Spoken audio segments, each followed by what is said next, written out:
Hello, good Thursday everyone. Ngayon araw ay magluluto na naman tayo ng gulay at saka pritong isda. Ang ating gulay ay pakpit, tapos ating isda ay matang baka. Yan guys, yan. Ang ating pipirito na yan. Yan, tapos ating gulay malinis na rin. Ready to salang na rin yan ang ating gulay. Yan guys, yan. Ating malunggay. Tapos pampalasa natin na bagoong. Yan, pakulo na tayo ng kamatis, bawang at saka sibuyas. Yan. Habang nagkukulo rin tayo guys, yung ating isda ay nayahon na rin natin yung iba. Yan, natin gulay na ilagay na rin natin sa kumukulo na kamatis, bawang at saka sibuyas. Yan, ilagay na rin natin yung siling haba.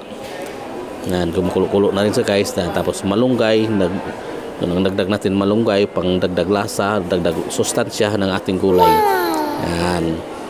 Guys, sa mga mahilig sa gulay dyan, dali kayo guys, samahan nyo ko, kakain tayo ng gulay ngayon. Yan. Pagkakain natin yung malunggay. Yan. Mix sa kasama niyang gulay. Yan. Kunting kumikos-mikos na lang, kunting kukulo lang guys, ay